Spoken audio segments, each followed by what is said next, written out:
విద్యుత్కు మన ప్రభుత్వం ఖర్చు చేస్తా ఉన్నది 11,000 కోట్లు. సబ్సిడీ కింద బియ్యం ఇచ్చేందుకు మన ప్రభుత్వం ఖర్చు చేస్తా ఉన్నది మరో 4,600 కోట్లు.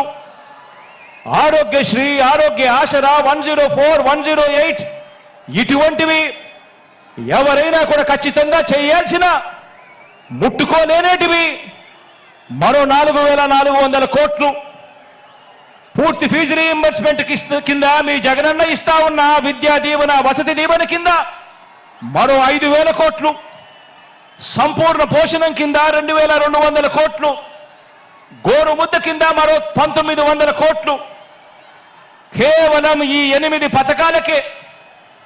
అంటే ఎట్టి పరిస్థితుల్లోనూ కూడా వీటిని టచ్ కూడా ఎవరు చేయలేరు. ఇటువంటి 8 పథకాలకే ఖర్చు మరో 52,700 కోట్ల రూపాయలు. ఇవి ఖచ్చితంగా ఎవరైనా కూడా చేయాల్సిందే. ఇవి కాక చంద్రబాబు నాయుడు గారు చెప్పిన సూపర్ 6 అంటున్న 6 వాగ్దానాలకు ఎంత ఖర్చు అవుతుంది అని లెక్క వేస్తే ఇది పచ్చి మోసమే అని తెలిసినా, అవి ఎవరూ కూడా అమలు చేయలేనివి అని చెప్పి కూడా తెలిసినా కూడా ప్రజలకు తెలియజేద్దామని చెప్పి లెక్క వేయిస్తే ఆ 6 పథకాలకు అదనంగా కావాల్సింది ఏటా మరో 73,440 కోట్ల రూపాయలు. ఇది కాక చంద్రబాబు నాయుడు గారు ఈ మధ్యనే 7వ హామీ అని చెప్పి బీసీలకు 50 ఏళ్లకే పెన్షన్ అదనంగా పెంచి ఇస్తానని చెప్పి తాను చెప్పిన 7వ హామీకి అయ్యే ఖర్చు కూడా లెక్కేసుకుంటే ఇది అదనంగా మరో 13,872 కోట్లు. అంటే చంద్రబాబు నాయుడు గారు చెప్పిన 6 6లు, చంద్రబాబు నాయుడు గారు చెప్పిన 6 పథకాలకు ఈ 7వ పథకానికి ఈ రెండు కలిపితే 87,312 కోట్లు.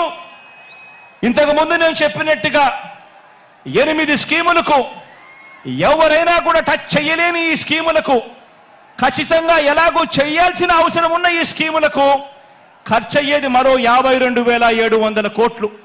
అంటే రెండు కలిపితే అక్షరాల 1,40,000 కోట్ల రూపాయల గురించి చంద్రబాబు గారు చెప్తా ఉన్నారు. ఆలోచన చేయమని అడుగుతా ఉన్నాను.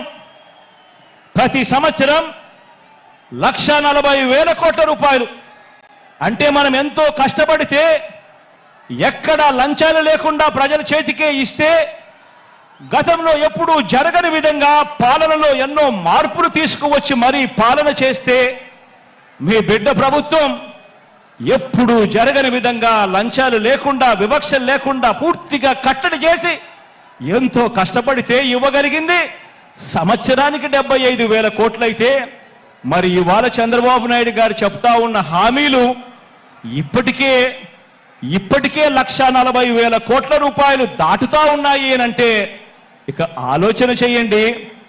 ఈ పెద్ద మనిషి చంద్రబాబు నాయుడు గారు చెప్పే ఈ హామీలు మళ్ళీ ప్రజలను ఎంతగా మోసం చేసేందుకు చెప్తా ఉన్నాడు అని ఒక్కసారి ప్రతి ఒక్కరూ కూడా ఆలోచన చేయమని అడుగుతా ఉన్నా.